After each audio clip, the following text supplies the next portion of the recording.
Et maintenant, en route pour Mexico. Un petit garçon mexicain passionné de musique se retrouve à l'occasion de la fête des morts au pays des ancêtres où il se lie d'amitié avec un spectre qui va lui révéler l'histoire de sa famille. Tel est l'argument du nouveau dessin animé des studios Pixar, réalisé donc par Lee Unkrich et Adrian Molina. C'est la première fois que le studio américain Pixar s'inspire du voisin mexicain. Émilie, c'est un événement. Mais oui. Absolument. Surtout que Pixar nous a habitués à ce que les machines fassent leur cinéma. On a pas mal théorisé sur le fait que Pixar portait en son sein la défaite de l'humanité contre la victoire de l'ère mécanique. Et or là, on est à des années-lumière de Toy Story, de Cars, puisqu'on est plongé dans un grand bain bouillonnant de culture mexicaine.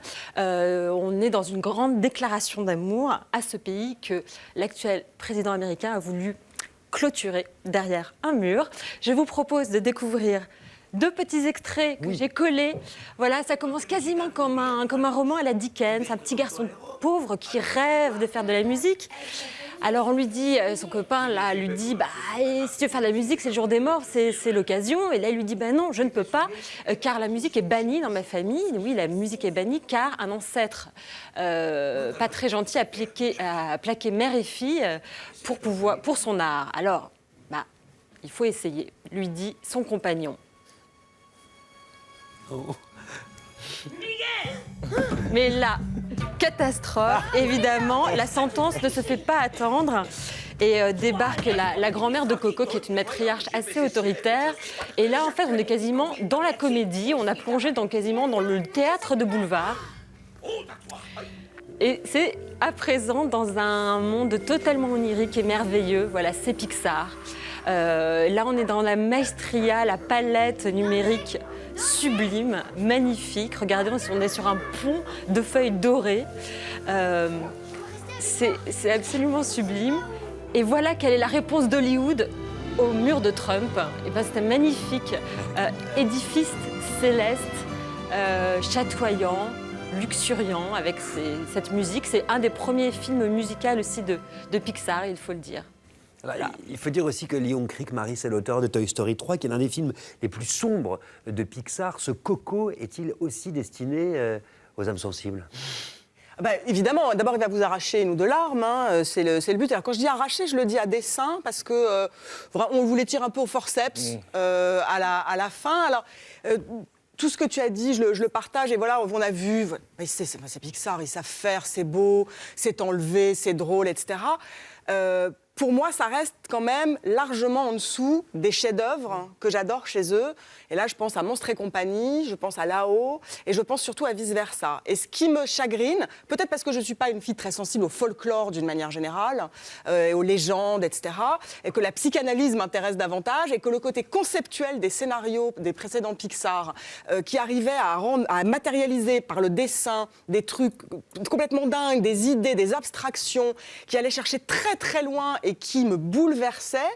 Ici, voilà, c'est un scénario assez programmatique. Moi, j'ai au moins 20 minutes où je m'ennuie, ce qui n'est jamais arrivé dans un Pixar, par exemple. D'accord, c'est pas le point fort, entre guillemets, du film, oui, c'est l'univers graphique, dommage. La profondeur des champs, tout le folklore, effectivement, qui est magnifique, et le côté presque réaliste, la sensation d'être au Mexique avec eux. Après, moi, ce qui me fait rire, et je trouve que ça en fait un projet singulier, c'est que là, c'est la réaction des enfants face à ce film, parce que les gamins ont l'habitude de voir des Pixar, ils ont leur pyjama Reine des Neiges, leur couette Cars, et d'un seul coup, ils arrivaient là, pas préparés, pas comme quand on va voir un film de Burton, en se disant on va avoir peur. Et ça a été le choc, c'est-à-dire dans la salle, il y en avait qui partaient en hurlant, il y en avait qui demandaient des explications à leur mère, d'autres qui étaient hypnotisés, et du coup, bon, il y en a qui en parleront à leur psy dans 20 ans, mais il y a un truc où, du coup, ça leur ramène une qualité, ils étaient presque, j'ai senti, après c'est des projections, mais j'ai l'impression qu'ils étaient aussi bouleversés par les graphismes fous du film aussi et pris dans cet univers un peu plus complexe. Oui, je trouve qu'il faut dire d'abord ce qui est rendu vraiment à la culture mexicaine. C'est quand même incroyable parce que Pixar connaît extrêmement bien cette culture, connaît extrêmement bien Muertos, cette fête des morts. Et d'ailleurs, il y a un plan qui révèle vraiment qu'ils en ont compris toute la spiritualité. Et ils font même des gags qui sont extrêmement savoureux où ils montrent vraiment qu'ils ont compris comment ça fonctionnait et quelle était la mentalité des gens au Mexique. Il y a par exemple les morts, pour pouvoir revenir pendant Muertos, ils doivent passer comme une douane d'aéroport. Et à chaque fois, si leur photo est sur un hôtel, eh bien à ce moment-là, ils peuvent revenir. Et il y en a un que tout le monde a oublié, comme souvent les personnages chez Pixar sont voués à l'oubli. Et lui, à chaque fois, ce qu'il fait chaque année pour essayer de repasser, il se déguise en Frida Kahlo.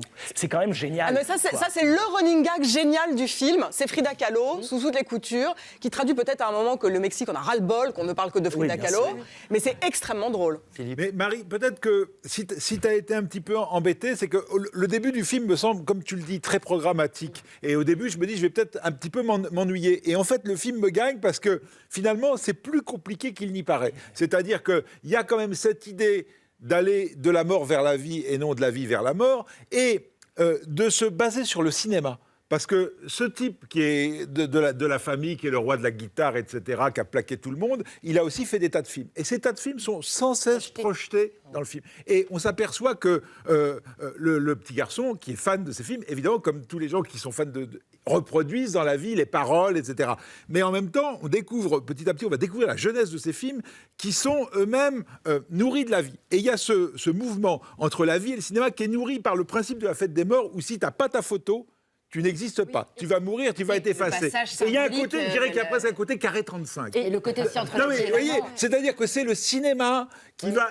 Le cinéma est l'image qui va apporter la vie et qui va permettre la résolution il y a l'idée des choses. aussi, il y a aussi cette idée, tu parles de cette superstar de la musique, de la culture mexicaine, il y a aussi, c'est un superbe film sur l'imposture.